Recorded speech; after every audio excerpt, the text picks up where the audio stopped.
Здравствуйте, друзья! В студии Вестника Кавказа Дмитрий Федоров и Гия Саралидзе. И, как всегда, мы будем говорить о главных событиях, которые произошли в мире футбола. Правда, первая тема, которую мы хотели бы с Димой обсудить, она, наверное, не напрямую касается футбола, но обойти стороной мы ее не можем, потому что, на мой взгляд, это очень важная тема, и в связи с футболом в том числе. Речь идет о массовых акциях, которые прошли в Москве, в Санкт-Петербурге и вообще в нескольких крупных городах. В основном говорили о том, что, во всяком случае, в первых этих акциях участвовали в основном футбольные фанаты. Потом были опровержения.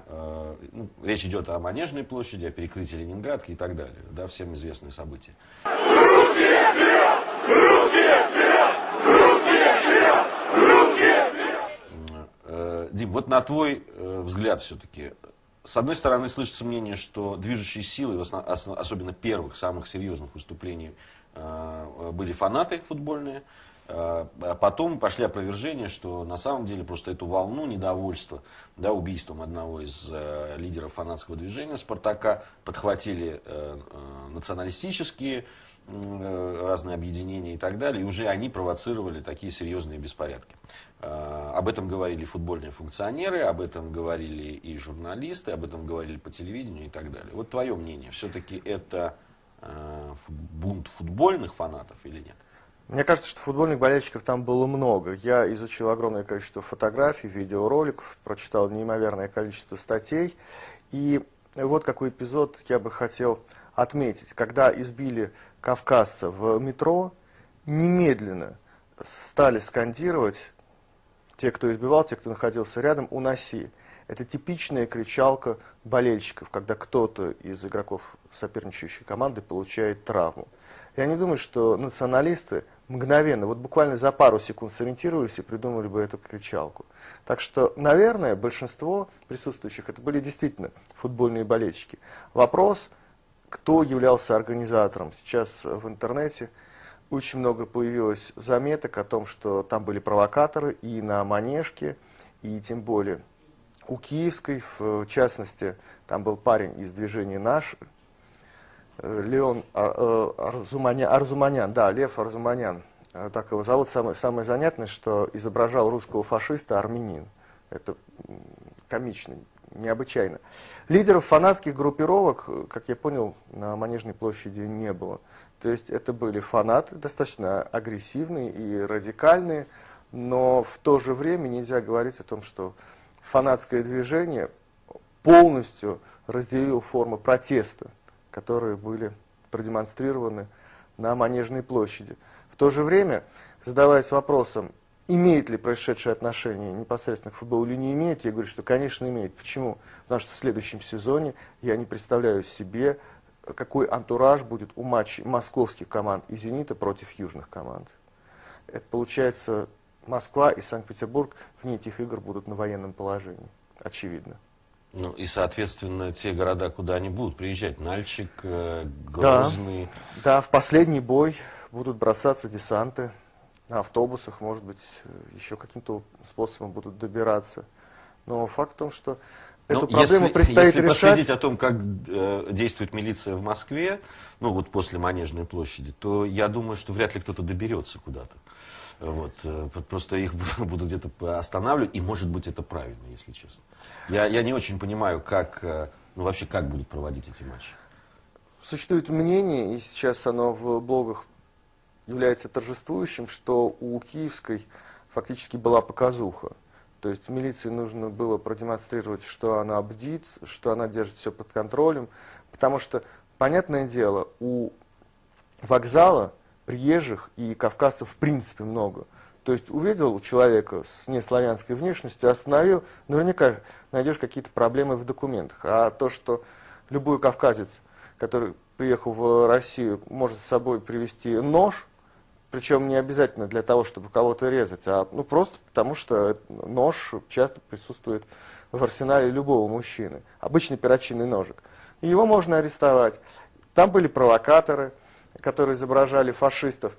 То есть сейчас большинство считает, что у Киевского вокзала была показуха. В какой мере показуха и театрализованным представлением были события на Манежке, я не берусь судить. Я думаю, что никто сейчас однозначно не даст ответ на этот вопрос. Но мы уже неоднократно наблюдали, что с фанатами непосредственно у стадионов и на стадионах по-настоящему сладить не могут. То есть с митингами оппозиции без вопросов. Жестоко подавить, рассеять еще до непосредственно точки, где хотят провести этот митинг.